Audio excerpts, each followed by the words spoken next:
Hey, everybody. It is your good friend, Dr. David Proden from down here in the chilly North Star recording studio this day after giving thanks, Thanksgiving. I am glad to be here for Face Validity Friday, our third consecutive. And I like this, pulling out headlines, talking about things, and putting the face assessment to things, face validity assessment. So let's look ahead of what we're going to be covering today here on Face Validity Friday. A few articles. One is from the Tampa Bay Press. Remote learning lowered test scores in every state studied and was way worse for minorities. That's our first one. And let me get over here. Whoa.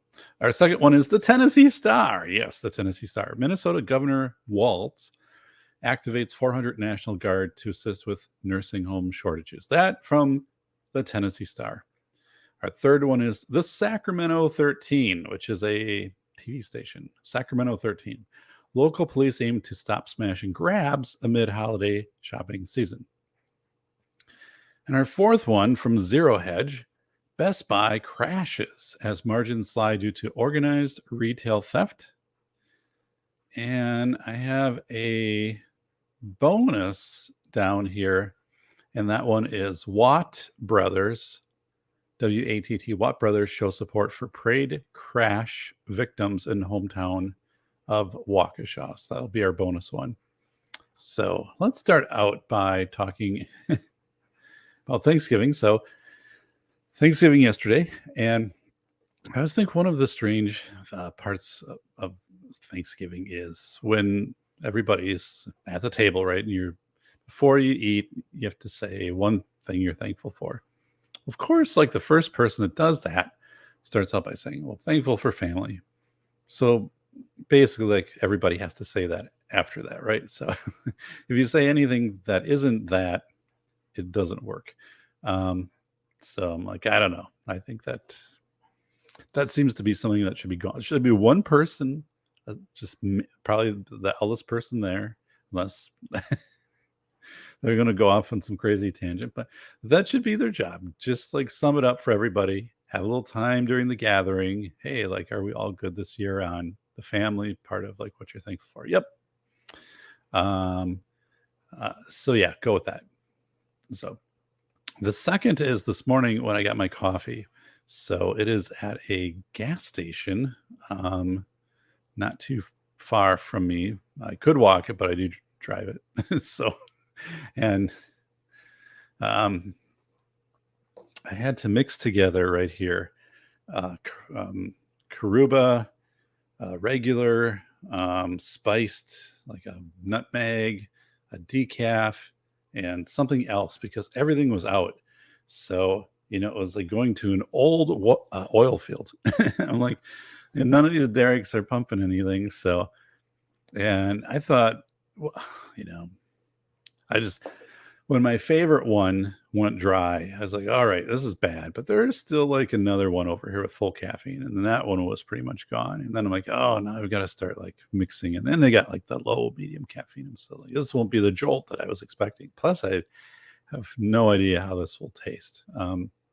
I was tempted, like when I got to the register, to just say, hey, I had most of your stuff is out over there. So I had to mix this together.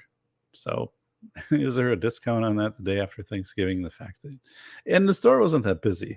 So that's the thing. I understand it takes time to make coffee, but like there were very few people in there and the parking lot wasn't very busy. So I don't know. Somebody came in and just cleaned them out. It was pretty clear because the donut area looked pretty hard hit also.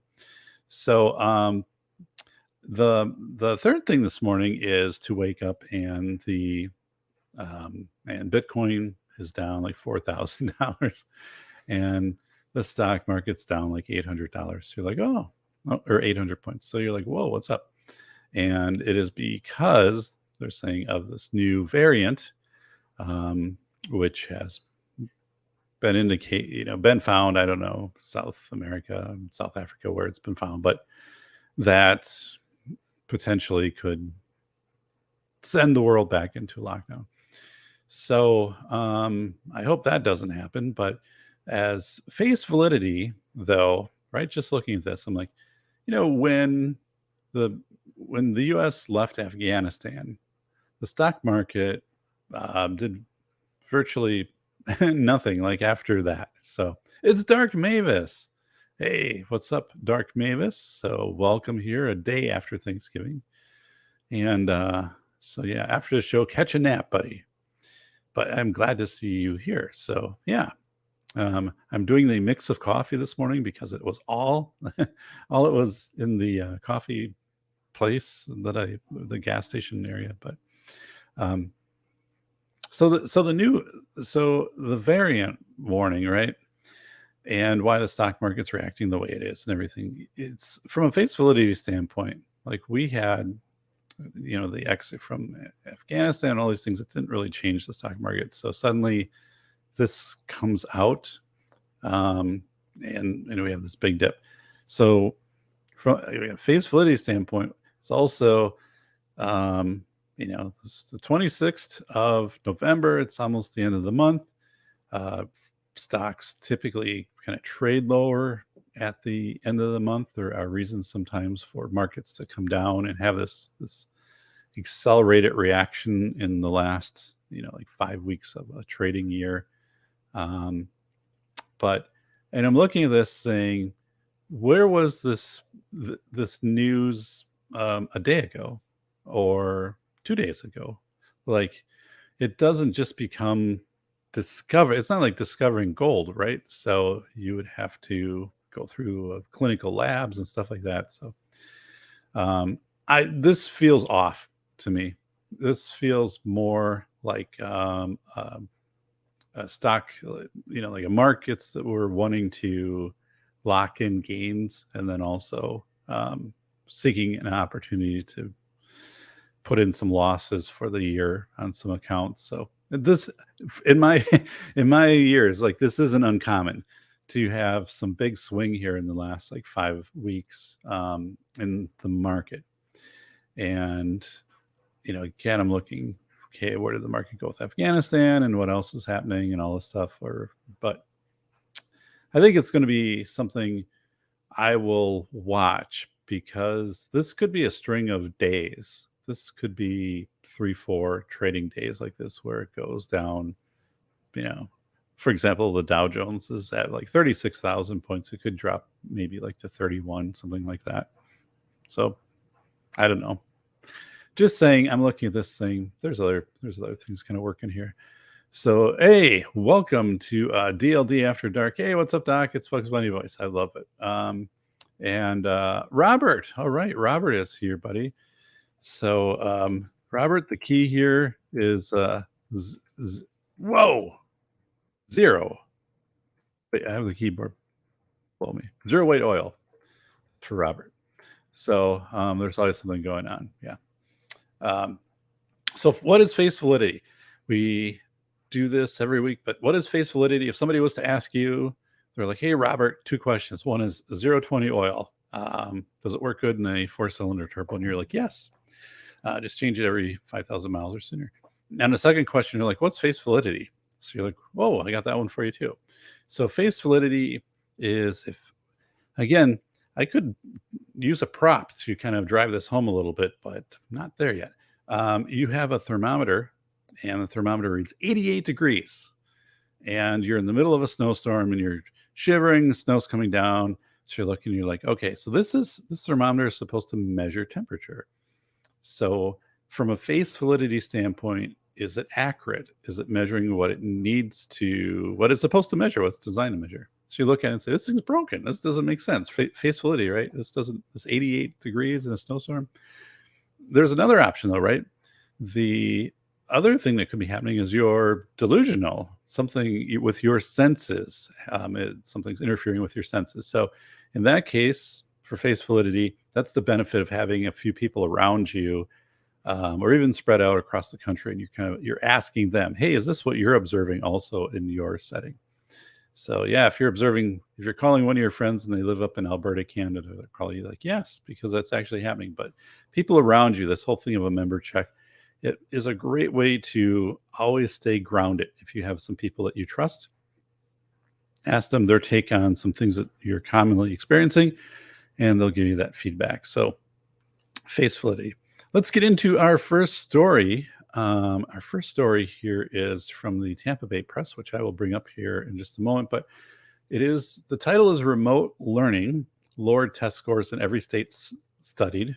So I don't know which states were studied. So it's kind of a little red flag there in the title from the old Tampa Bay Free Press here, and was worse for minorities.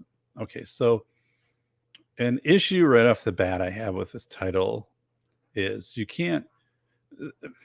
So this would be expected, right? This would be relational. So it'd be like, people aren't driving as well in snow in Wisconsin during the first snowfall because they haven't driven in snow for 7 months. I mean, so it's this thing of like, or if you're going out at a range and you're practicing and you haven't been to the range for a half year, right? You're just not going to be as good. So the thing is, this is pretty obvious. Like, this doesn't surprise anybody. Actually, it would be surprising if it was the other way around. Be like, remote learning and students missed a half year of school and all the scores went up.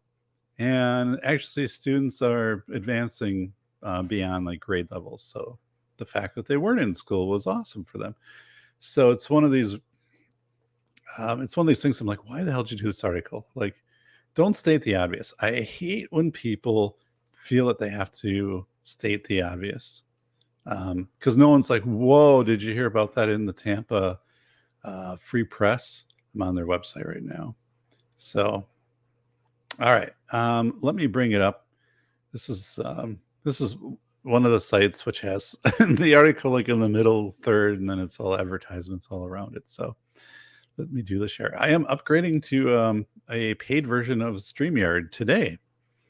So excited about that. I want to make sure that I have the minutes for the shows.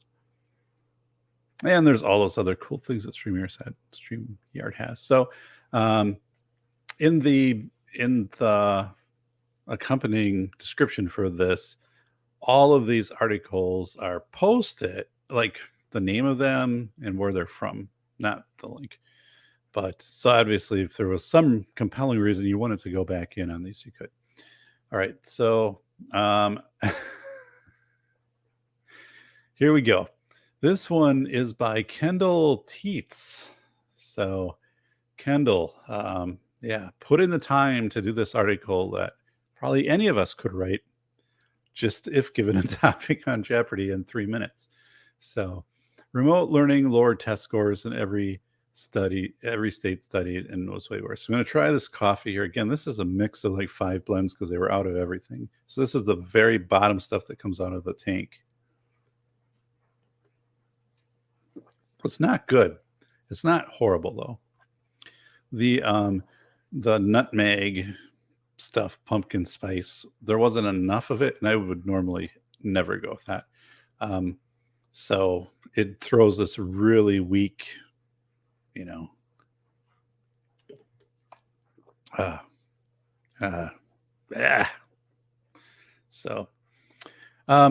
So let me read a little bit of this. Remote learning led to declines in test scores in English and math when compared to the scores of schools that had more in-person learning, according to a paper published by the National Bureau of Economic Research. Leadership throughout the COVID-19 pandemic forced many schools to close. Yes, we've got it. Main schools. According to the new research, let's see how many schools they have in here. And from the MBER, who do you work for? I work for Ember. Oh, that's pretty awesome. Remote learning had a negative impact on students' test scores in English, language arts, ELA, math, in all 12 states. 12 states. So decline in test scores are smaller for students who continued in-person learning. All right. So anyway, here's the dealio on this. So let's get out of here. All right, back to me. And this is expected, right? This is from a face validity standpoint. And first of all, standardized tests are unreliable. I don't like standardized tests as an educator. I would much rather, right, have students demonstrate skill-based learning than just this one test that everybody's supposed to take. But anyway, so this, from a face validity standpoint, this is what I have a new category for this, and it's called stating the obvious. So, this is like an article saying, four scientists conclude that Earth is mostly round, little ovalish, but pretty much round, or yeah, the, sun is typically overhead at noon, study concludes. I mean, so yeah. And the other part of this, though, is administering standardized tests that were designed to be administered in person. So you got your booklet, you got tear the tab off the side, you get, number 2 pencil, all this stuff. To suddenly modify that and do that remotely, that's not a valid way to assess that test and that student, right? So this also comes in to play. So you didn't have the proper prep time for this. You have students who are taking tests remotely, and the tests were designed for in-person. And just all of the extra stress of trying to do remote or hybrid learning. So basically what you do, here's what you do as an administrator in this case. This is what I was telling my students this fall in legal class. I said, this is just a throwout. So this is a black swan event. And during a black swan event, you can't assess systems. So, after 9/11, that was a black swan event. And, you look at this, and typically after a black swan event, things dip, performance like in school dip, and then eventually like you kind of get back in routine, it would come back up. So, it's just garbage. So anyway, from a face validity standpoint, state the obvious, make an article of it.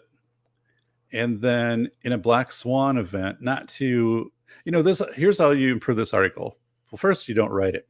But the other part would be you come in and you mix this with black swan, saying, hey, which it didn't have any of this in it.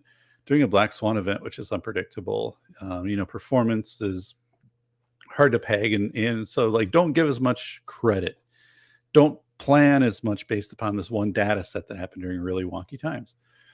And then also to give some statement in here of saying that these we contacted the assessment maker and they said, yeah, these were never meant to be done remotely. Like they were all done to be in person, right? That's why we designed them out this way. So yeah, it's like trying to mow my lawn, like with a Roomba that has knives attached to it and I have remote control. And I'm watching, and the only way I can mow it is from like a camera that's mounted in a tree. So I'm in some other location, and the app is on my phone, and I'm trying to do it with my thumbs of trying to get this Roomba to mow my lawn. So anyway, that article gets 2 sucks, two thumbs down, just horrible. So by the way, there's this shirt. I don't know if you can see it in the middle here. So yes. So hell of a lot of permissions to go through here. So this shirt says, yes, I'm cold. And then it's like a Bible quote, me 24/7. I actually think that's pretty funny. So I'm down here in a very chilly North Star recording studio right now. And I have on a Seattle Seahawks game. Well, I don't know. It's probably not a game. Practice worn thermal. This is the waffle we've won. So anyway, and how I got this. So I buy things from this place that gets used NFL stuff because it's cheap and it's really good quality, right? Because you're making something that an NFL player is going to wear. It has to withstand, rips and tears and all that. But some guy had this thing on eBay and he didn't know what it was. So he marked it like really, really low. This thing was like $9 or something. And like, as like new condition, and then in the back I could see the tag and it had like a player's number, stuff like that. And I'm like, so I knew where to look like for the identification tag on it and everything. The picture was looking good. So email the guy, I'm like, hey, like inside of it and whatever on the bottom, like, can you take a picture of this one tag? And because I had other ones, and so I took the tag and boom, immediately matching numbers, and I bought it. So I had no idea what hit him. Anyway, Lord test scores. Okay, so the Tennessee Star. Everybody, it's Tennessee Star. It's Phil Henry. And a lot of people call Germany the Tennessee of the Europe. So, hey, Phil Henry. And I tend to agree with that. So, Phil Henry in the house. Hey, thanks, Phil. So, Phil is joining us from Germany. Yes. And SAS Too Many is joining us. So, SAS Too Many is going to be a guest on the Safety Doc. I don't know why in the hell I can't. I do it over here. Yep. SAS. So, all right. So, at DLD. So, I, so, well, DLD, I appreciate the great show because I feel tired and I don't have the right coffee mix. So, it's like running a car on ethanol right now. So, so if this is genuinely good, then it's going to get better because as I kind of get into it here. So let's do a few shout outs here to our good friend Red Crusader from the state of Ohio. Red from Ohio. Hey, Red, welcome. Dark Mavis and Robert. Robert is our engine expert and our engine lubricant expert and just an all around great guy. Plus, SAS Too Many is going to be a guest on the show. We already have the show artwork done, so we're ahead of production down here in the studio. And looking forward to that one. That will be December 6th at 8:15 regular Safety Doc. Record it live with live chat, SAS Too Many. If you want to start thinking of questions for SAS, you might want to center them around his interest in cannonball running, contemporary cannonball running, of 180 to 205 miles an hour between two pretty proximal destinations. So, think about work. You live 22 miles from work and, you get up a brisk 200 miles. That cuts your drive time down significantly. And that's SAS. It's all safe. All right. He's got people out in front, people in back. This is all very well orchestrated, but it's kind of his thing. He's kind of known for it, done it for years. The thing is, you get there faster, but it does take a hit on fuel economy. But at this point in his life, he's like, I want to be the guy known as the Cannonball Run guy. He shows up, at a mom and pop diner, and he's ordering a Diablo burger, and you can hear people. They're like, "That's the Cannonball Run guy." They're like, "Holy, that is! It's a Cannonball Run guy." And then people come over. Hey, would you sign the menu? And the thing is, like, the diner's kind of lukewarm to that because they're like, we don't have a lot of menus, but we understand it's the Cannonball Run guy. And so if he's going to sign a menu for you and you take it, I guess we're okay with that. I don't know. Maybe you should charge for that. $2 or something if he takes the menu. If it's in a plastic cover, it's probably $4 or $5. But yeah, so Cannonball Run. I think he's did it before. I think the show Smoking the Bandit actually was kind of based upon SAST, but then the two kind of became intertwined. And now so it's just kind of SAST as a modern day Burt Reynolds. So, all right. And here we go with the Tennessee Star. So this is interesting on a few levels. I'll bring this up. Tennessee Star, Minnesota Governor Walz activates 400 National Guard to assist with nursing home shortages. First of all, why the hell's the Tennessee Star covering a story in Minnesota? Like, isn't there enough stuff going in Tennessee that you could cover? But anyway, so you're bringing up National Guard to cover nursing home shortages. So let's look at this from a face validity in a second. So from a face validity standpoint with this, the issue in this article shouldn't be like this is a direct cause thing, right? So it'd be like, you'd expect National Guard to be called up after a storm to clear trees from downed highway or something like that. So like a start and an end point of an activity. This isn't the way this article is written. That's not the vibe. The vibe is basically saying we have nursing home shortages. We have shortages everywhere, right, with staff. And they're saying we are going to now take these 400 National Guard, and they're obviously work different capacities in these nursing homes, but the National Guard have jobs, right?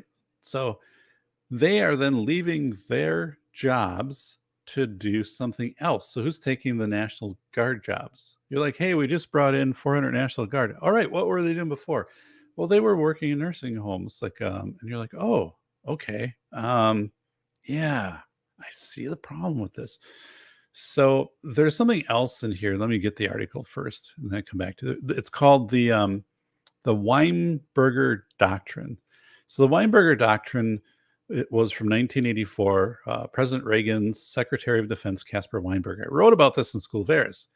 There was a doctrine, had 6 points, and it was, here are the 6 points when the U.S. should involve military troops.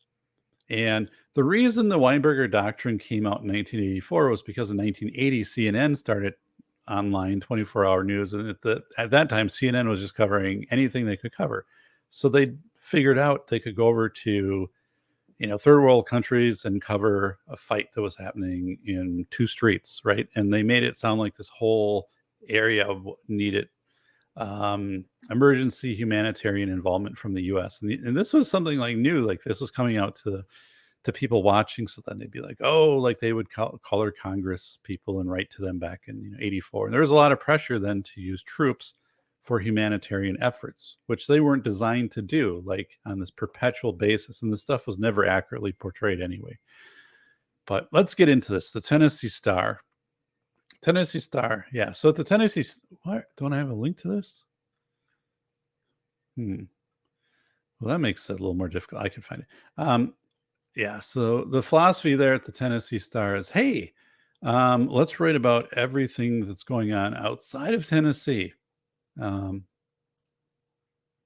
Take a little heat off of our state here. So yeah, this is front page stuff. So, Robert, sub to you at SAS Too Many. Yeah, thanks for subbing over to SAS. Dark Mavis. Everyone, make sure you hit that like button. Thanks. But 12 likes already. Great. And I was at 697 subs entering the show. So, and from the analytics stuff I was reading, like once you hit 700, there's something when people look at a show that has 700 subscribers that makes them more likely to subscribe. So that is pretty cool. Hey, it's the Agorizer. Dun, dun, dun. It is the Agorizer. Thanks for being here, buddy.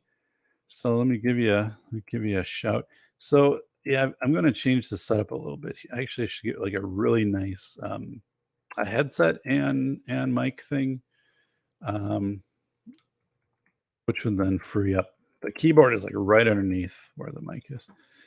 So let's go over here to our friends at the Tennessee Star. So that's kind of a cool name, right? All right. So here we are. Minnesota Governor Walz. Hey, there I am. Activates 400 National Guard to assist with nursing home staff. So this is from November 23rd, 2021 by Haley Feeland. So Haley put this together. She's like, hey, by the way, I'm going to link this out to every social media that's ever existed, and even ones that are futuristic, so that do not exist yet, including this thing right here, whatever the hell this is. It's a torch. So Governor Tim Walz announced he is activating 400 National Guard members to assist with the growing staff shortage in the state's nursing home. Quote, our long-term care facilities are facing an all-hands-on-deck moment, and that's why we are taking unprecedented action to support skilled nursing workers, residents, and patients, said Governor Walz. Okay. So the facilities that get approved will receive a National Guard team to provide on-site support for up to 3 weeks at a time. There are 23,000 open long-term care positions in Minnesota. Walz is proposing providing $50 million in, this is important, $50 million in federal funding from the American Rescue Plan to nursing home facilities to help with hiring and retention. So, all right. So let's look at this. It is the Tennessee Star. Dun, dun. So, Agrizer, thanks for being here. If you haven't subbed to the channel, please do so, because just good. Could be one of those great Friday things. Again, I have this mix of coffee. This is the first time I've ever been there, especially this early in the morning with like 9 people staffed and like 2 people in the place. I'm like, hey, how about the coffee here? Like, can you brew a new thing? So this gets worse as I drink it, and it's not even that caffeinated because I had to pour some decaf in it. But I don't know. It's all right. So thank you, Agrizer. So let's talk about this from face validity. Why, from face validity standpoint, what's going on here? Why pick nursing homes? Why not pick hospitals, right? How did you prioritize? So one question, how did you prioritize nursing home shortages, right? Again, versus hospital versus over the road transport, for things. I mean, how did you prioritize this? So that's missing. So from a face validity standpoint, this looks like something that is being done at the holidays when people visit nursing homes. I mean, I had relatives in nursing homes, right? So this is a time when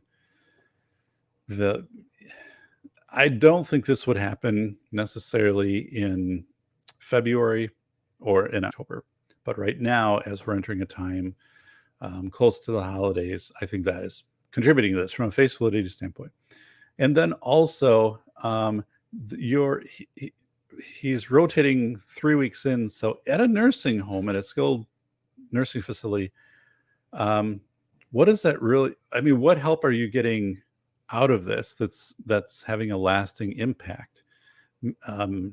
Is it a reprieve for some of the staff that are there, but it's likely they would still be working because they know what's going on. You're just going to turn this over to like, some new people. 400 National Guard across all of Minnesota and all the nursing homes. That's not a lot either. So that might be, that you're getting 5 Guard members, at one large nursing home for 3 weeks. And again, what are they going to do? Because you have to train into some skill sets unless they're already coming in as a nurse. So I think this is being done because we're close to Christmas, and this has, from face validity, this looks like you're doing something, right? It looks good. But again, if you take 400 National Guard across all of Minnesota and nursing home shortages and things like that, and you're rotating in for 3 weeks, there's no permanent change with this. And then saying, well, we're going to take $50 million out of the federal funding, the CARES Act, to boost enrollment in recruits and things like that. That is just going to go into bonuses, and people aren't going to stick around anyway. So this won't change anything long term. I'm not against this. I have family members in nursing and assisted living care, and these problems were there well before the pandemic, well before that, staffing, because again, they're also competing with hospitals and home health and things like that. So this is a feel-good story. That's the face validity on this. This is a feel-good story. So, whoa, look at this here. Flying Rich is telling us we are now 2 subs away. So, so we are now, Rich, we are on the runway. So we're on the runway. Again, the engine's going, got a little vibration there, and we're just waiting to throttle up. But we can't throttle up until 700. Like that's what we need. That's the power. So boom, throttle it up at 700. So I want to come back to this thing called the Weinberger Doctrine. So I'm going to bring that up on the screen right now. You're like, I thought you were going to bring it up on the screen right now. I'm like, here we go. Right now. Whoa, calm down, Dark. The real magic is building the playing kid fight. Like, that's my channel. Yes.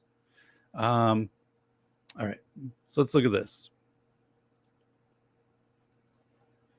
putting me through a lot of hoops today. It must know, like, you're not on your A game here, buddy. We just want to check a couple things.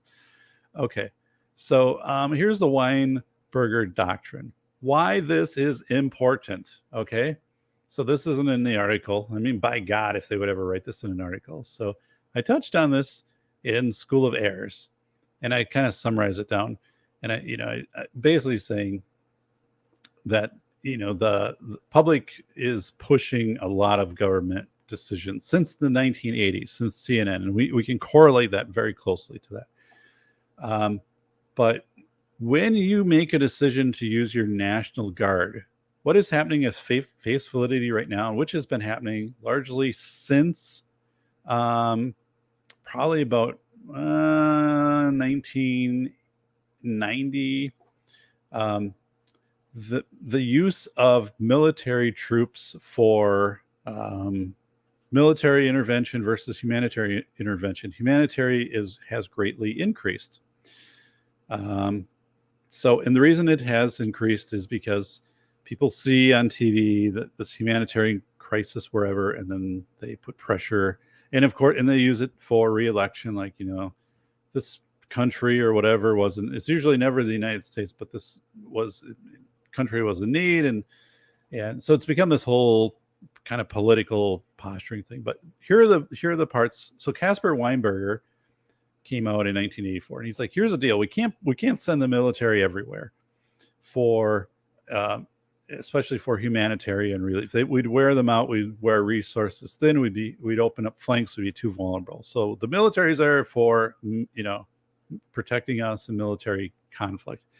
Yes, there will be times when some parts of the military, if there's a sentinel humanitarian need, massive earthquake, and it started the pandemic, right? The Comfort and Mercy ships were sent to help, which I don't think they had more than a couple of people on them anyway. But so you put together this set of rules because there was a big pushback at the time this was written, 1984, to use the National Guard for stuff like this. Let's call up the National Guard to fill in nursing home or to drive school bus or all this other stuff. And he was saying, no, like that's not the purpose of these groups unless it's a really compelling situation. So here he had the 6 principles. 1, either the United States or its allies' vital national interests have to be at risk. Number 1. Number 2, the war had to be fought wholeheartedly with the clear intention of winning. So all these 6 boxes had to be checked before you would deploy your troops, right? Number 3, we should employ decisive force in the pursuit of clearly defined political and military objectives. And so that's where he's trying to with political, say not humanitarian. So you don't send your military to fight or to go over and put all your military resources to put better roads and drill a couple wells in whatever third world community. So not that they're, not that that's done through, not that shouldn't be done, or Peace Corps and stuff like that, but you're not deploying your military, right? You're not taking your recon Marines and saying, hey, here's the deal. We need to crush granite roads between these 2 places, and then we need a well that needs a cover on it, and we got to put up some solar panels. Like, you should be calling Bob Vila for that. So number 4, we must constantly reassess whether the use of force is necessary and appropriate. 5, there must be reasonable assurance of congressional and public support. 6, force must be used only as a last resort. So basically right there, everybody, right there those are the Caspar Weinberger Doctrine. So if your first name is Caspar, that's pretty awesome. Hey, it's Rob Walz in here. Rob, welcome. So Rob, we were just talking about Governor Walz of Minnesota, but he doesn't spell his name as cool as you do. So appreciate it, buddy. So face validity, Minnesota, the Tennessee Star saying, hey, Minnesota National Guard is going to have 400 troops. They're going to rotate in 3-week intervals across all these nursing homes. There's a shortage. Face validity, that's being done because it's the holidays, and people visit nursing homes during the holidays. So they want to have this appear. This is public relations, is what this is. How did you prioritize that there should be nursing homes versus other things? There's no lasting impact on this. And again, the National Guard leaves their job to do this. So where have you just weakened to do this? So again, not that what you're saying is wrong, that these shortages don't exist in schools and hospitals and over the road truck driving, bus driving, whatever it could be. But, you're not just creating instantly. It's not a Rick and Morty Meeseeks box where you've just created 400 people or Mr. Meeseeks.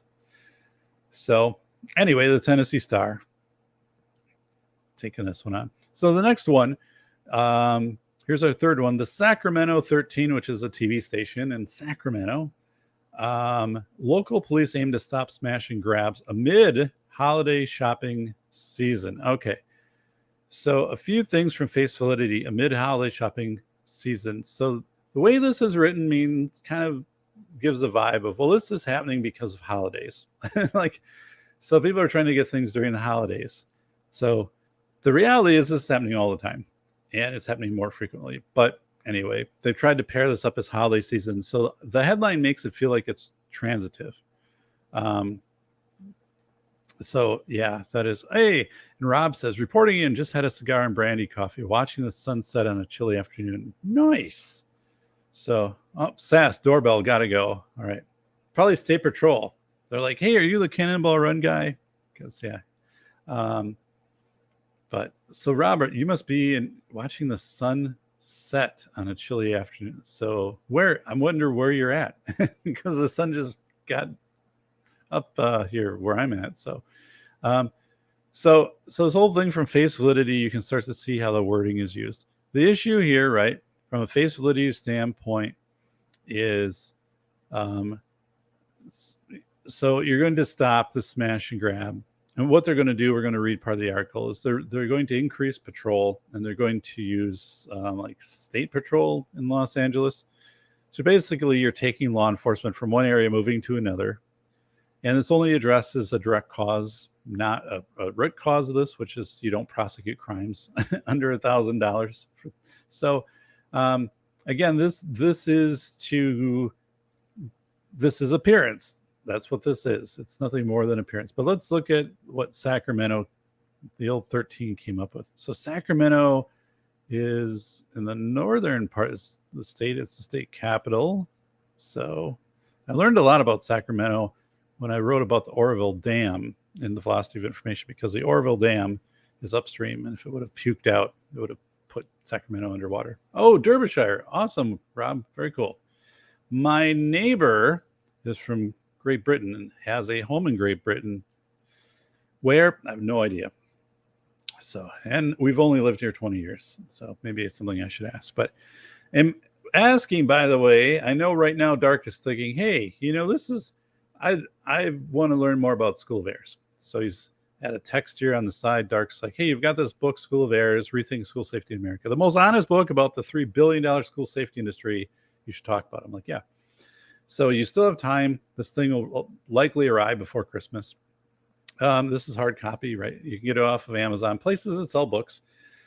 If you are a parent, if you have friends who are parents with kids in school, trust me, like, this is the book that became a PBS special. I wrote this, was released in late 2019. But you learn the inner workings of what really goes on in making decisions for school safety, buying bollards, surveillance cameras, all that stuff. And then what's likely to happen if there is something really bad that happens in a school, what typically goes down. This is the book that's the truth about the $3 billion industry. And hundreds of libraries in the U.S., thousands across the world. This could be yours. It's hard copy. So, School of Airs, Rethinking School Safety in America. If you do buy it, please leave a review on Amazon. That helps, because my new book, The Velocity of Information, releases April 15th, and the publisher and I decided on cover art. out of samples. We pick the one. And what they do too is they they do different tests. Like, people will say, which one do you like the most? And then they also will make them now into thumbnails. And they'll say, if someone's searching on the phone, like this would make more sense than this one, which is kind of busy and all that stuff. So there's a lot more with that. So, hey, Red, thanks for approving. Red has read School of Airs. So thank you, buddy. So I'm very excited about the new book. On the wall over here, I have all of the cover options are taped up with painter's tape. And so last week we narrowed it down to 5, the marketing, the design folks. I don't design these things because it's not my skill set. And they were all good, but then one of them really stood out. And so the one that we picked, and then all of the data was coming in kind of leaning toward that one too. Like, people are saying, this is the one I would catch my attention if I'm going down an aisle. This was the one that was easiest to view in thumbnail. So now we have a cover, but I can't release the cover yet because the publisher has to then buy the rights to the image. And so you don't want to get too ahead of the game here and say, here's the cover. And they're like, whoa, we haven't bought the image yet. So that's on here. So they're finishing up that purchase, and then they'll release the rights to me to be able to use it in any way that promotes the book, of course, because it's the book title. So yeah, so it's cool. Like, I'm looking over here. It's just, I love to show it to you, but I can't show that cover yet. In the next week though, it'll be out. Like, I'll have it on my webpage, and then when I start to talk more. So anyway, they have Velocity of Information, April 15th. That will be released by next month. Let me do this. So it is Velocity of Information.com. So right there, April 15th. So yeah, through my publisher, but Amazon stuff, you'll be able to order ahead of time. And then this time it comes out in hardback, paperback, ebook, also audio, but audio is delayed by contract, so that comes out later. But School of Airs was hard copy and ebook, and it's a very good hard copy because it's a professional, traditional publisher. So like, this book has gone with me to every author event in the last 3 years, and it still looks like new. The corners aren't bent in, pages aren't falling out, and I use this book all the time. So like, that is actually the very first book I ever got. That's the first one they sent me. So, and but yeah, having the paperback is going to be a more affordable option for people who just want the book and not necessarily like the whole hard copies more. But anyway, let's go back. So local police in this is from 13 CBS Sacramento. Let's get over here. I need to get like a hotkey to do this. Okay, so here's the deal. Does somebody write this? Yeah, Tony Lopez wrote this on November 22nd. Our good friend T. Lopez wrote this. Stopping the swarm of smash and grabs as holiday shoppers begin their buying spree. Local police have a plan to keep criminals out. You've seen them in action, gangs of thieves going to high-end stores, grabbing what they can and run for it. There's a beefed up effort to stop them. So let me get to the point here of, yes, it's brazen. Yes, they've sold, it's organized, stuff like that. Adding extra officers on the street in marked vehicles, doing patrols over our retail, big retail, small mom and pop, also undercover. And in here, Governor Newsom, here's what I wanted. Governor Newsom is now directing the California Highway Patrol to increase patrols around malls. So here's the face validity check on this article. Okay. So, dun, dun, dun. All right. So we all know this is happening. It's right. This has been widely covered on the news. It's not just California. It's not just San Francisco. I mean, it's happening across the country and mostly metro, areas, larger areas, but it's happening. So you're going to increase patrols, but you can only do that for so long. You only have a finite number of patrols, right? And if you are able to do these smash and grabs, coordinate it through, cell phones, stuff like that, and get in and get out in a minute, these smash mobs, I guess they're calling them. This isn't going to make that big of a difference. It just in a small area where you're going to concentrate this, yeah. But people, they're not going to go to that area. Then they'll say, hey, instead of here, we're going over to Oakland, or we're going down to Santa Barbara, or something like that. So this is a shell game from Face Validity. This is the title. Local police aim to stop smash and grabs amid holiday season. One, they're not going to stop it. They're just going to move it from a Face Validity standpoint, right? This isn't going to stop anything.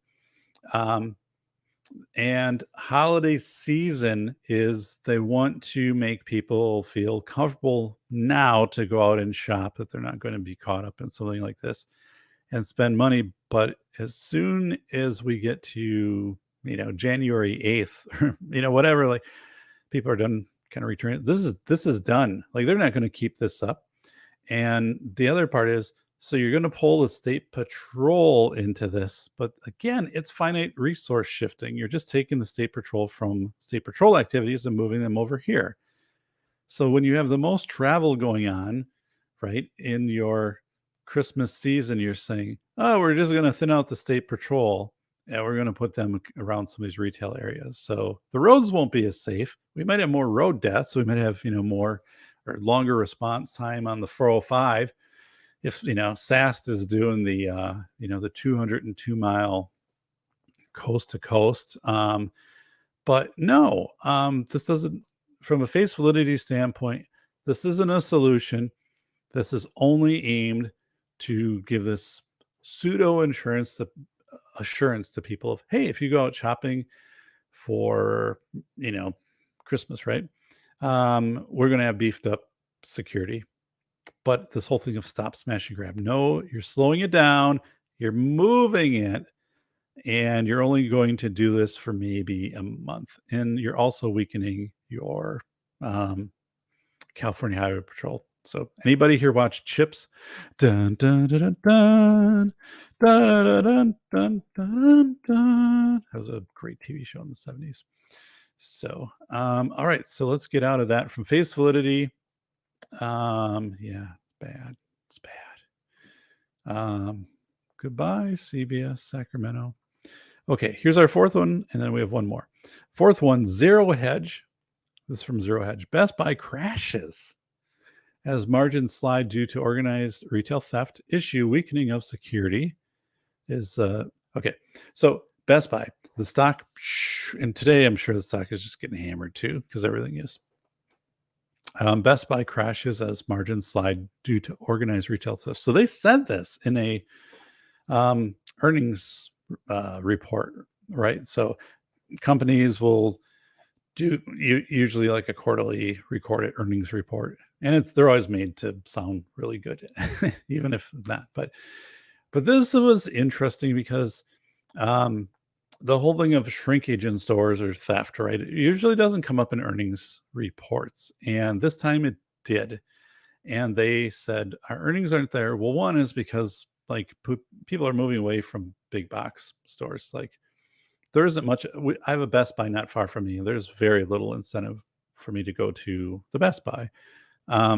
It just, when I was in college, like a Best Buy was awesome. I said the boot box in back of me that you see back there, I bought that at a Best Buy in like 1994, literally. It still works great. But it is so Best Buy crashes, and they're saying part of it's due to organized theft. Yeah. Okay. So that's it. But the bigger thing here, right, is Best Buy is trying to not have you see what's really going on. And that's the fact that things are moving online. So if you have a big box retailer, especially in electronics, that is moving rapidly online, and Amazon's taking a bite out of that. And Best Buy's got to change their model too. So this organized retail theft, though, is that happening? Yeah, absolutely it is happening, because local DAs aren't prosecuting this stuff. Best Buy, these places don't have the same security. They're not funding as they did. And plus, their approach is, I used to work, in retail, right? I was in college and stuff. The approach was, if somebody gets to the door, then they're pretty much free. Like, you just let them, you don't follow them to the parking lot. You have cameras for that, to get information, but you don't stop them. So people know that if the local DA isn't going to prosecute this, and again, organized retail theft, this, so it's also getting pegged. So like the California stuff is pseudo getting pegged onto like, oh, the homeless population, stuff like that. But these are people who, when you watch the videos, they show up in 20 cars and block this off. And these aren't cheap cars either. So this isn't accurate of thinking, well, this is, it's a homeless population which is organizing and they're coming in and taking this stuff out. Nope, that's not the way it's happening. So yeah, so organized retail theft. So let's go to this Best Buy article. So here was a quote from the conference call. We are seeing more, I'll get to the article. We are seeing more and more, particularly organized retail crime. Chief Executive Officer Corey Berry said on a conference call with analysts, I think that was last week, you can see the pressures on our financials. And it's more importantly, frankly, you can see the pressure on our associates. It's traumatizing. Now, that word trauma is big. Because is Best Buy starting to, by face validity here, is Best Buy starting to say, hey, we're anticipating that we are going to have employees claiming that they've been traumatized by these kind of, crash rapid theft type things. So what are we doing to support our employees? So there's part of this, which is, if you read into this, they're really saying like, are we going to get people to come and work here? But anyway, so this one is from Hedge. So it is written from a biased perspective, but Best Buy said missing the 23.6 average of analyst estimates compiled by Bloomberg. While the decline in the core U.S. economy was steeper, the companies reported a 10% drop in domestic online revenue. Revenues as more shoppers return to stores. So they're saying, it's kind of weird because they're saying like people are coming back to stores, but they're saying we're also having more shoplifting. And they're saying that the lack of prosecution for shoplifting is becoming an issue. So anyway, Best Buy stock right here. Boom. So, yeah. So Agorizer thing, they actually said organized crime on network news. Yeah. Shocked face. Yeah.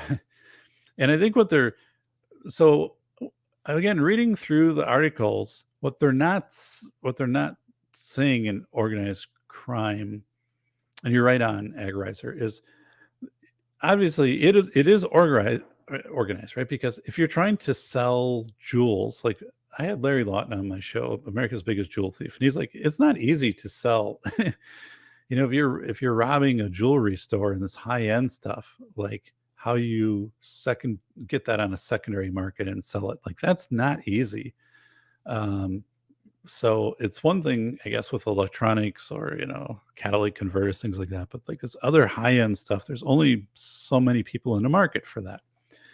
And that stuff is usually easier to track. And then there's like now, like even in diamonds, for example, he was saying that they etch in identification numbers that are like, you have to look under like a 600 power microscope to like see these things or whatever, but they're there. So the other thing with organized crime is the fact that you can use these. We know the flash mob stuff has been around for 5 years plus. Getting everyone together, with your cell phones and just saying, here's how to, we're going to stage here, we're going to do whatever, and then you just give the go, and then everybody's got their phones and they get the message, and you can pull this stuff off really quick because of these social media networks or whatever it is that you're using with your cell phone stuff. So you can pull this stuff off. Safeline Live wrote, they sell to drug dealer folks. Yep. Yeah. So where the stuff is, so stuff has a really well-defined Really good. So when you're taking stuff like this, you have a network of people. Then you're not keeping this stuff, right? You have a network that you are selling this to, that you're trading either for cash or, I don't know, drugs or whatever it is, right?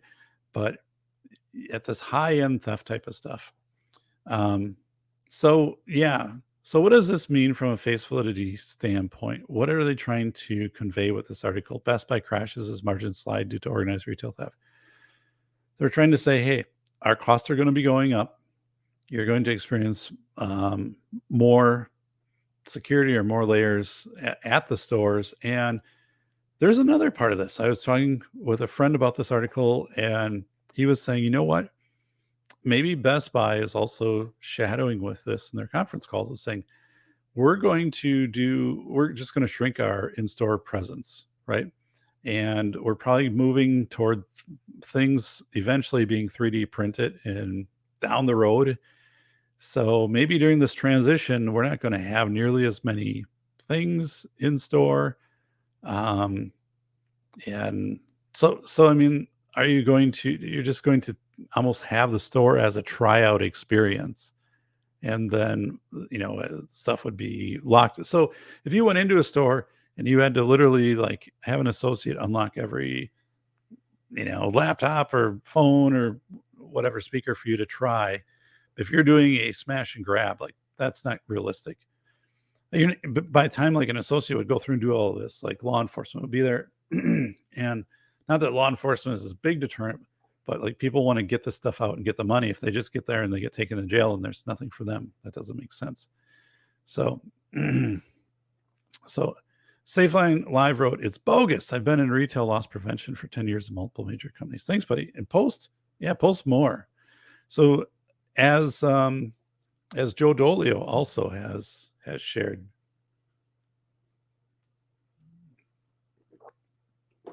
and our friend Joe Dolio, who works in retail loss prevention. So when you're saying SafeLine Live, it's bogus to been in retail loss for 10 years for major companies, are you saying that this is that bogus headline, or that what they're doing is Best Buy is using this organized retail theft of trying to make people think this is the reason why the earnings aren't there, but the real reason probably is because people are moving to an online environment and Best Buy is lagging in that. So at least if earnings come down low, they're trying to keep people interested in the stock by saying, oh, it's because of retail theft. If retail theft gets resolved or improved, our earnings go back up. But maybe the real issue here is, we're going to online. Like our model has to change. So this whole thing isn't profitable for us anymore. But if we can make it seem like it's largely due or significantly due to organized retail theft, which hypothetically you could reduce that. So how Best Buy playing this? That's what I thought you're getting at. So yeah. So from a face validity standpoint, I think what Best Buy and through their earnings call, they want to put an emphasis on the organized stuff, and the organized stuff is getting coverage everywhere, right? So you're seeing that, again, popping up with what Nordstrom's in California and stuff like this. So if they can get people to think that this organized theft is driving down their revenues, then people are thinking less about, but your model also of a big box store when people are moving into online retail, and maybe this is impacting your earnings. So I'm not focusing as much on that, because you have people, your investors. This is how you have to portray things. Like, I was thinking about this too. I'm like, if I was to invest right now, I would not invest in Best Buy, because I don't, and not because of the organized retail theft thing, but I just don't see that model continuing anymore. I mean, is it my relatives yesterday for Thanksgiving were going by like big box stores, and they're turning that into a warehouse center. I remember one of my relatives like pointing that out, like they're making that like it used to be whatever. And I just don't see where this has its like big moment anymore. I just think it's gone for like a big box store. I don't see it. And another one is like Walgreens. So what is it? CVS Pharmacy shut down 900 stores, and Walgreens is a dividend stock, and I think it pays like 4%.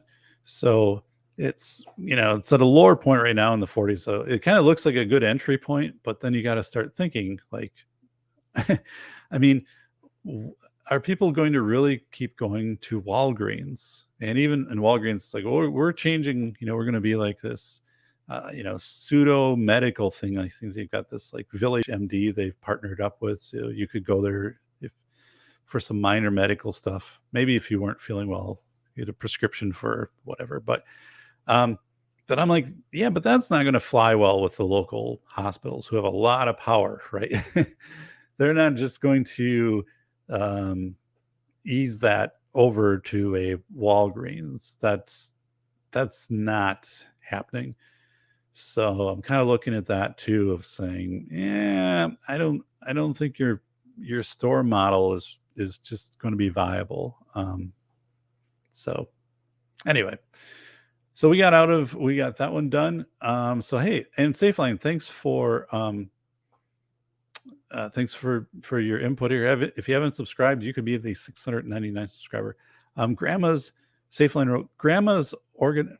I'm sorry, why? Right here, Safeline. That's Safeline wrote, Grandma's organized on Sundays before and after church in rental cars and U-Hauls, for example. So, and then but it's bogus. I'm in retail theft for 10 years, major companies, and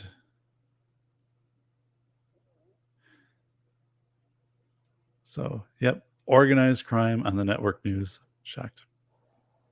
It reminds me, I watched this documentary about Al Capone, and during the Great Depression, how Al Capone started soup kitchens, right? And would feed people in Chicago for free, right?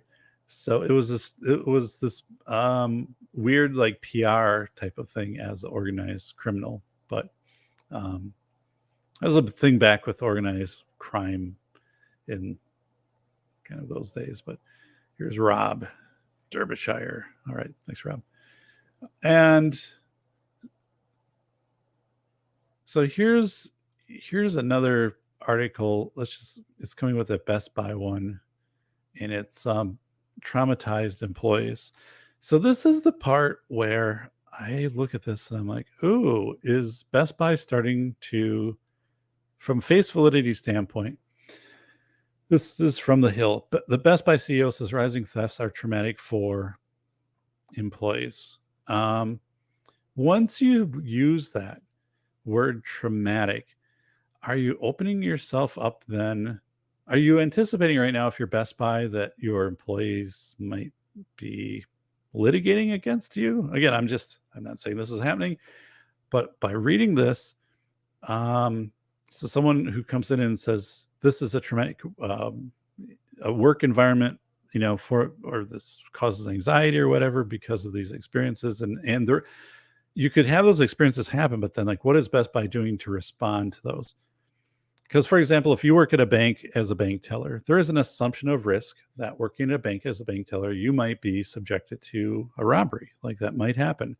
There's some assumption of risk there. But if you are the recipient of a robbery, then the bank has processes they go through to basically kind of do a debriefing and a support and all that. So is that something that is kind of being just waved out there a little bit, of saying, I wouldn't be surprised in the next month or two if we see some type of litigation filed, or some rumor of litigation that heats up, of saying, yeah, Best Buy employees at whatever stores are considering litigating or forcing, they're petitioning their employer to provide mental health counseling because of the theft that's going on, and the way that employees are treat it during this. I don't know. The word trauma and all of that is just really, those are trigger words that have deeper meanings in them. Traumatic to employees. So again, I think from a face validity standpoint, there's another bigger part of this. I think we are getting closer to more subscription services. Just, like we subscribe to Netflix and stuff, but more things that would just subscribe come to our home. So there's a question with that too, of like, does organized crime then start to move toward the delivery trucks, right? The delivery vehicles, and do more of that, follow them around. I remember I had a roommate back in college, so years ago, and my roommate worked for UPS, and he went in at night. He could never say where the facility was he worked at, and when they would put the trucks out and things like this, there were certain ways that this was like 30 years ago. I mean, there were certain ways that they would get the trucks out at night, or whenever they got the trucks off during the day. They would do certain routes and certain things to try to make sure the trucks weren't followed. Like, so example, you didn't have a truck pull out of a distribution center and then like 12 cars follow it. So there were ways that they at that time already were trying to limit that. So yeah, I don't know. So face validity also, I think there's going to be this thing of, it's possible now, it's called stunning of electronic devices, or like that you can't operate your whatever device until you get home and enter some code for it. And if it doesn't match that you've paid for it, it wouldn't activate. When I was a school administrator, we bought a whole bunch of two-way radios, digital radios. And one of the questions we had was, what happened if one of these radios gets stolen, or we just don't know where it is? And the guy said, he said, you can stun it. So basically you'd go in, and whatever the number of the phone, the number of the device was in your system, you'd hit and it would deactivate it. So it would never allegedly work anywhere again. It would just wipe it out. So this whole thing of, I think that's going to be coming in with electronic equipment, more layers of having to activate it. And again, if you're an organized crime, that's maybe not as big of a barrier, but I guess, if you're trying to add these things to slow it down, and eventually, like I said, I think we're going to get to more 3D printing, and we're going to be printing from our homes or from very regional things, or you're just going to have one thing printed up at a time. So if you're like, hey, you can smash and grab, and you take the 3D printed sample of something, some of that's still down the road, but not that far down the road. Like I wrote about it in the Velocity of Information. GE is predicting in 8 years a pretty high saturation in a number of areas with 3D printing. Like I think the Napa stores were kind of saying, you'll come here in the next decade, and if you need a fuel pump, we'll look up your VIN number, and in whatever number of minutes, like, and they're printing metals now, stuff like that, like you'll have your fuel pump. It won't come from the back. It'll just be printed right in front of you. So, I think this whole culture of this lack of respect and all these things and theft is going to catapult even more into 3D printing. So Agarizer wrote, my anxiety would be that the company's loss is my loss. So that is deep. There's like a cat fight going on here. Agarizer, hijack delivery trucks next. Just wait how to disable the tracking signal. Yeah. And the thing is, right, if you were to block in a delivery truck, so it gets on somewhere where it's a side street or it's a rural area, and suddenly, 12 vehicles can get together, and somebody gets this thing to stop and everybody comes around it. I mean, the driver's not going to do anything.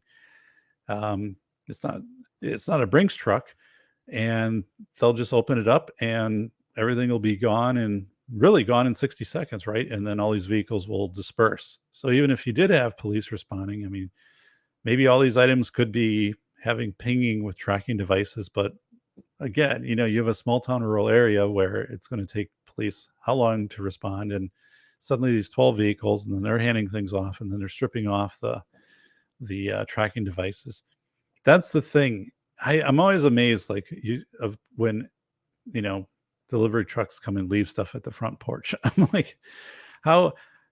I'm just like, how is there not somebody following this? And on a kind of semi-regular basis when they get into neighborhoods and stuff like that, and just watching. And I understand the whole ring camera stuff, but that doesn't, again, in these places where they don't prosecute under $1,000 worth of crime, for someone, and I know what happens, right? I know people do take packages, but I've kind of wondered, like, how long before that has to change. Because in the community, the bigger community down from me, they don't do outside deliver. They will deliver to places in your quote unquote neighborhood, I think, and then you can go there to get your stuff. I think some are post office, and I don't know, but they don't put stuff outside because just a high loss. So here's our last one. So the heading on this one is, hey, it's Zippy.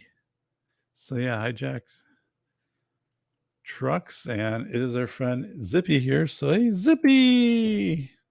Dun, dun, dun, dun, dun, dun, dun, dun, Zippy.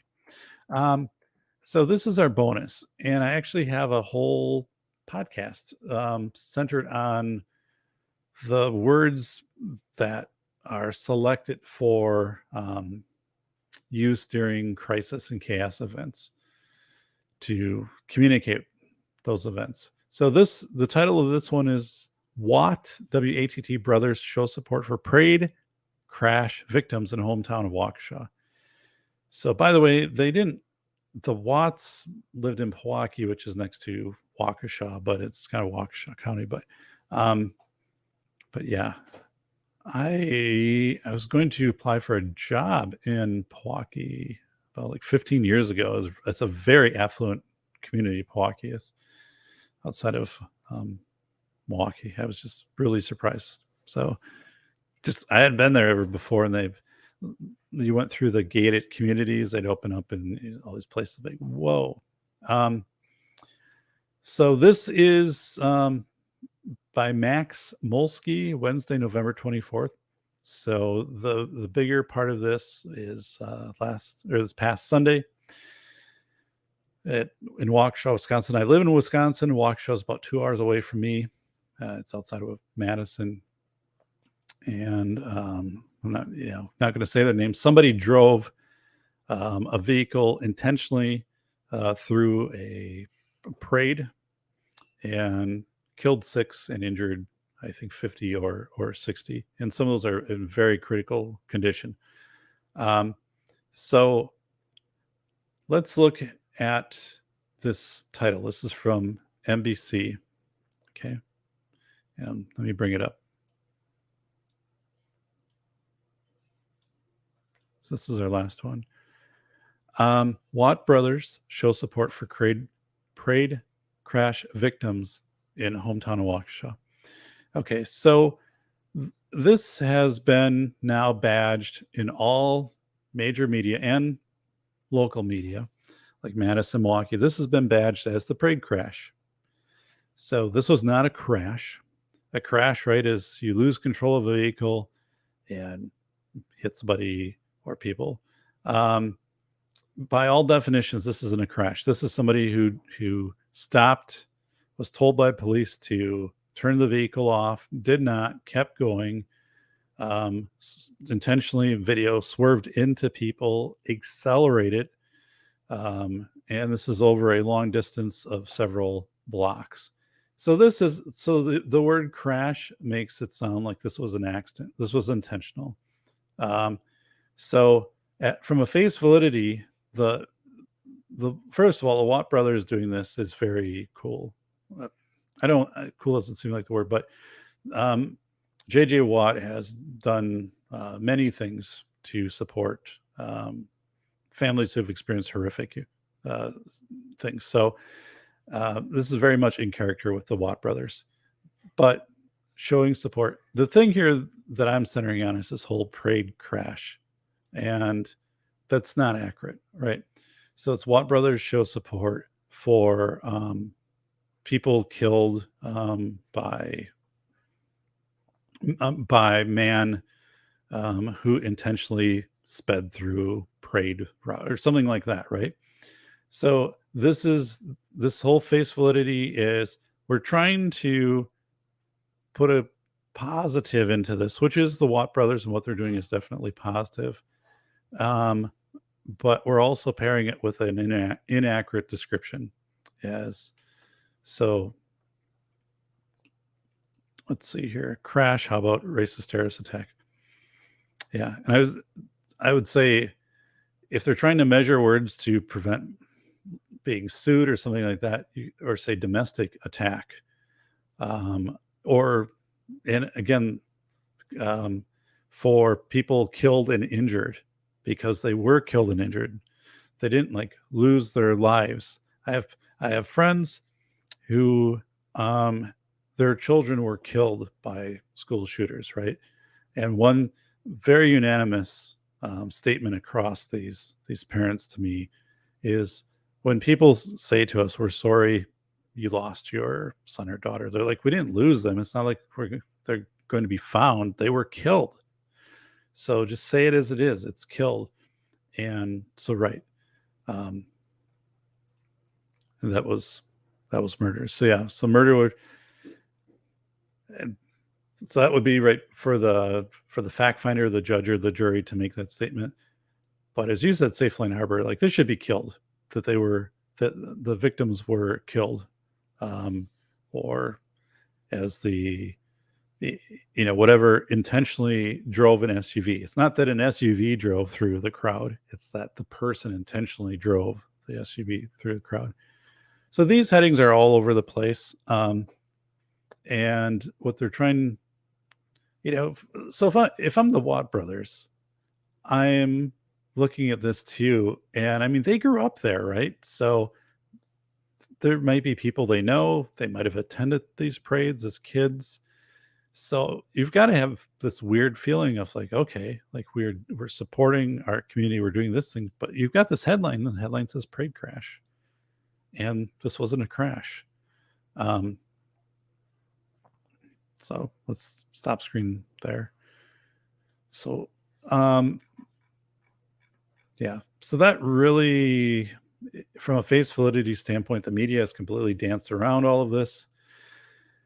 And also, I'll get into this on my show Monday night of why words matter when you're as the media, or as a prosecutor, or as like the head of police in this or whatever, describing these things. It's not, that people lost their lives. In this case, they were killed. They were intentionally targeted. Like that's very evident from the preliminary, and it will become more evident of multiple videos that were captured of the event. So, yeah. So here's something too that was absolutely, I think, disgusting. So Madison, Wisconsin, which I live close by, there are television stations within a day or two of this shifted their coverage, their lead coverage of this of Waukesha, right? Of the Waukesha, I would say, parade massacre. And they changed it, and they went and they were doing this big long segment on, oh, here's this place where we, the city took all of the folding chairs and water bottles and stuff people left behind, and how people can come and unite in this reunification, how it's this healing process. And I'm like, what the hell? And they literally, it was a long segment. And so, they're showing all these chairs set up and how people can come back and claim their stuff. And the thing is, right, they have to cover it because they're close by. So I think they realize that. But so this was the angle they took. Well, let's cover it from the fact that, yeah, this guy who was attending, the thing, or this family that was attending the parade, and they had to leave their chairs there. They now have their chairs. No, I mean, you go in, right? 6 people were were killed, 50 or 60 injured, and you try to learn about these people, right, and what they were doing and their stories, and this is, and you're that is where at least trying to dig into this. You're not saying, oh, like, here, let's look at, and they had these pictures, right? So it's an interesting picture to see this. It's an interesting sidebar on a story, um, but it is not a center story, which they made it, which I thought was truly disgusting. I had emailed and responded on social media to no response back, but just saying, like, hey, no one is buying where you're trying to take this, right? Where, and it's completely insulting and insensitive to the people killed, to the people injured, and then to the families, and just to the community. Um, is just, so from a face validity, looking at that on the news, quickly, it was you're trying to divert, and your whole thing of saying this is a reunifying, this is a healing process to come back and get your camp chair. And then they had some guy, right, that outside of this place who has it, and they're like, I bet you're really glad that you got this back, and how do you feel? And so he's kind of like, yeah, I got the thing back. And I think he was kind of looking at them of like, how is this are you using this in a story? Like, how is this, I mean, this is crazy, right? Like, how are you not? So I'm at some point, I have a guest in mind I'm going to bring on. We're going to talk about kind of just parade safety in general, because I don't think these types of attacks will become prevalent, although they could. You could have, if you have 2 or 3 of these, like, parades in general would significantly change. To the fact of, yeah, maybe it's just in a closed off area, almost like a racetrack type thing, that people have to come in and get permission and come in just for liability, but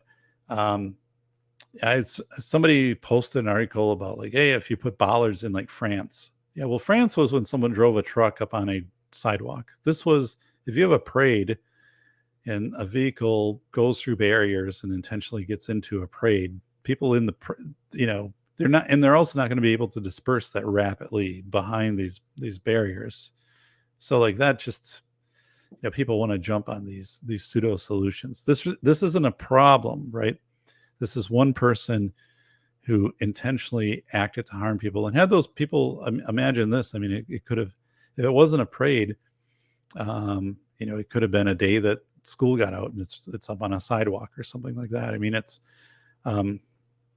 but this whole scrutiny will be on parades of saying, and you're going to see communities who will block off with dump trucks and other things, like side roads and things. But I think this guy even, like, drove through, like, some grass or whatever intentionally to get on into this. But so yeah, so let me see here what Zippy has. Zippy's saying, hey, I was up since 4 a.m. I cooked some French toast.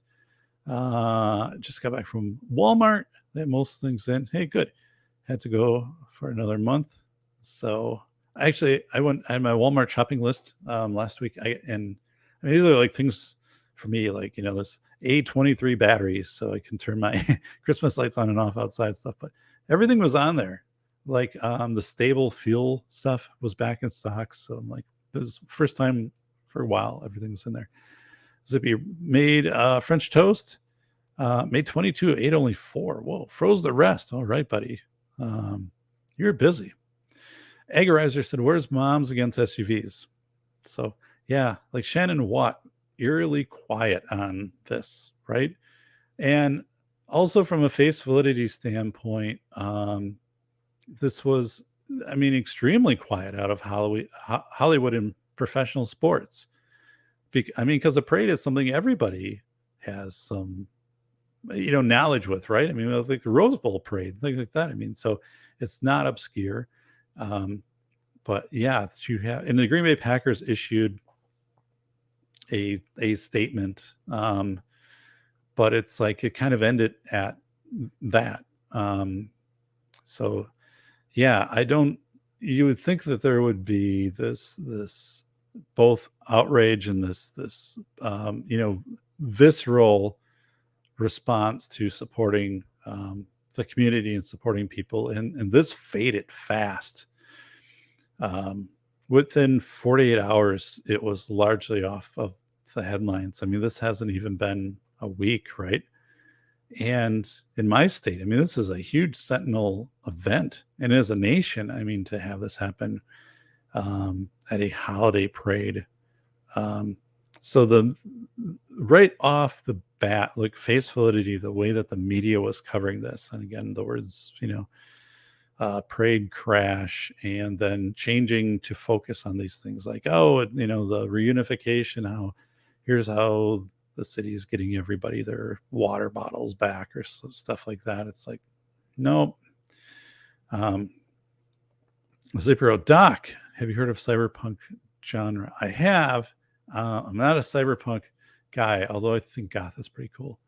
I sent you a link about cyberpunk themes. Okay, gotcha. So, well, let me touch base here on the show. So,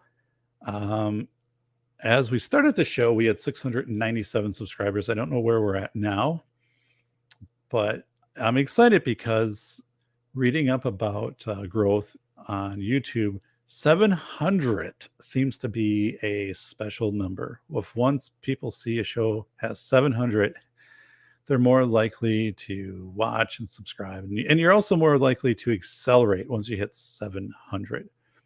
So the show itself has grown in subscribers by quite a few, maybe 250 over the last 6 weeks. So that's outstanding. And this is a regular show now, these Friday mornings. And then Monday night, I have a show ready to go at 8:15. This week, it is, we're going to pick apart crisis communications. So I have things cited from Chris Voss, the former FBI head of foreign hostage negotiations. So Chris does a lot of stuff on the very specific language and the way that you present it. And I have, from my time as a school administrator, I have 5 points I'm going to go through. And for as you, right, anybody listening, and please post, things that you have and say, like, I use this, like this is something I use when I'm communicating during crisis situations, or that I heard somebody use and I think really works well. So I want that. But I have certain things that if you are the bearer of very bad news, right? Here's how to deliver it, whether that be large scale in your organization, if you're ever in that situation, or whether it be to your family. Here's the way to do it. Because right now I'm seeing a lot of people who, two things. One is they're either measuring the words that they're using to quote unquote not offend anybody or not put themselves in a political hot seat, and which I think is detrimental to trying to convey this type of information. I'm seeing that. And the second is I'm seeing people who bring their own personal feelings and their own anguish into delivering a message that doesn't directly maybe affect them. So, for example, this could be a judge saying, this really made me I had to think hard about this, and I'm torn on this, and I don't know whether to go with this level of bail or not, and all this. It's like, dude, no one cares. It's not about you.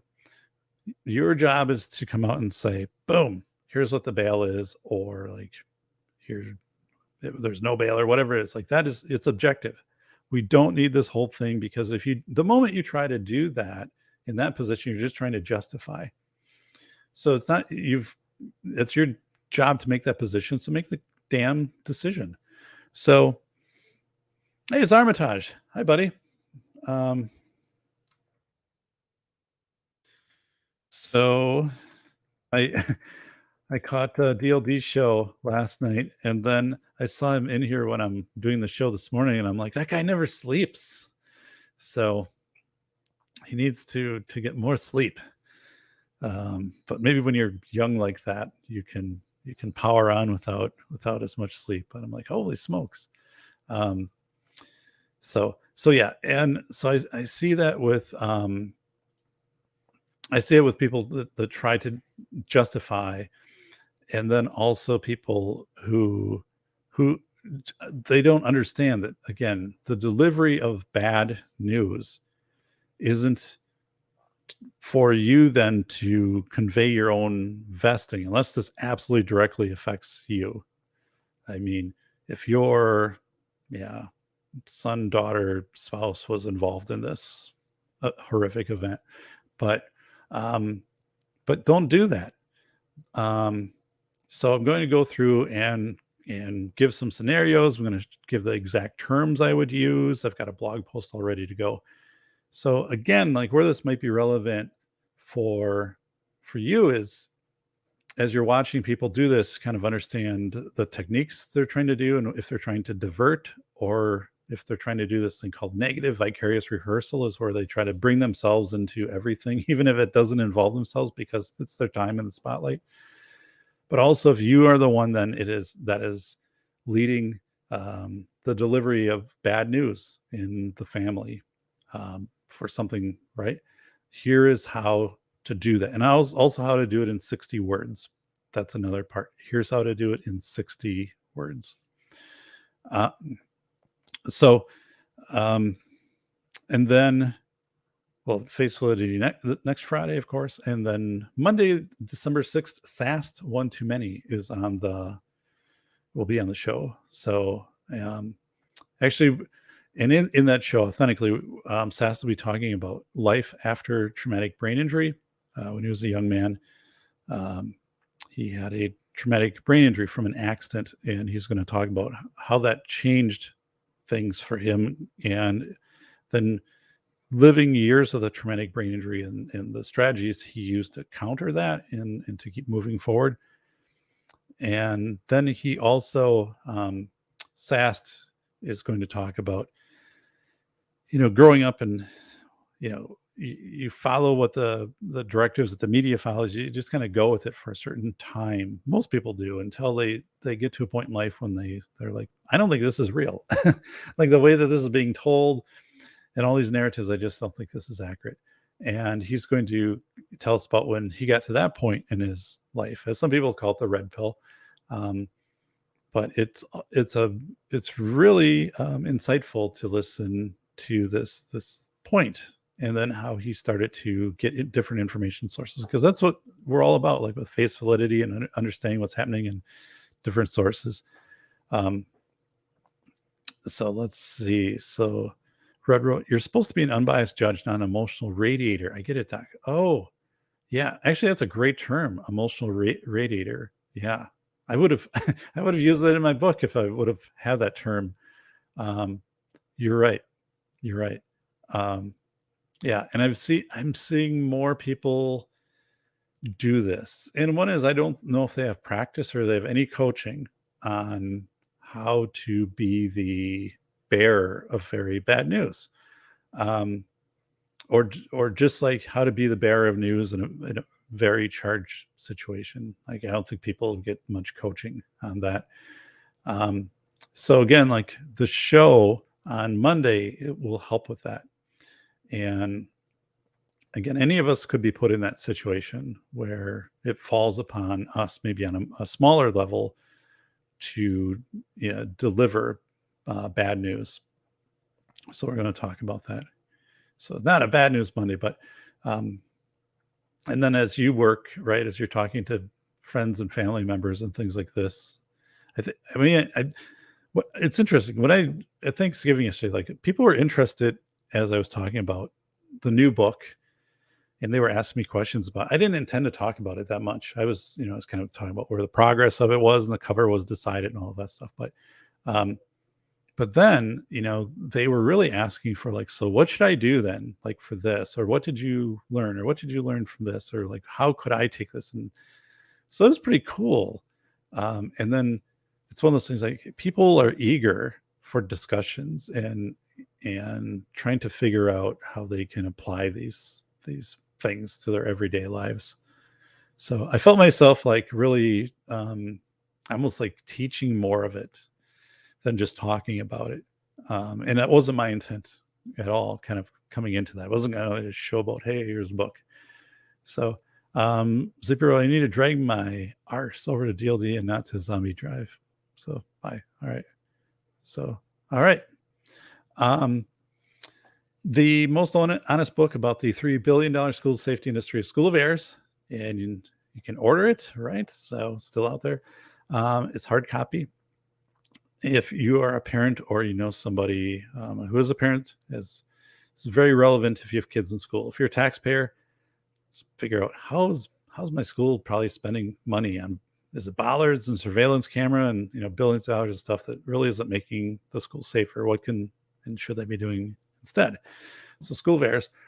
Also safetyphd.com is my website, safetyphd.com. Every blog post, so every show I've done, all 159 are in video on YouTube. It's all linked out there. Video, audio, which is leveled on Podbean, and then a blog post of about 800 words. So yeah, it's all there. And somebody contacted me too and was reading through the blog post and said, hey, I've gained like a lot from your blog posts. And actually, like, I downloaded a certain number of them and kind of put them together like in a little packet thing. And I was like, whoa, that's pretty cool. My Twitter handle is at Safety PhD. So please go over and follow. I am on Twitter. I'm also on LinkedIn, but so yeah, give me a follow over there on Twitter. Subscribe to this channel, share it with friends and family. And again, Monday at 8:15, we have the show's ready to go. That'll be a live stream. So, and I will be responding to your chat also during that live stream. So everybody have a terrific Friday. Thank you for stopping in here on the Safety Docs. And before I hit that thumbs up, if you can, I appreciate it. Also, if you can subscribe, let people know about this. I appreciate that too. So we are at the end of the show here, which is dun dun dun dun dun dun dun dun dun dun. So, all right, everybody, it is the end. And Safety Doc, thank you, everybody. This is your friend here, the Safety Doc, right? Safety PhD. They're on Twitter, but at Safety PhD. Good friend, the Safety Doc. And goodbye, everybody.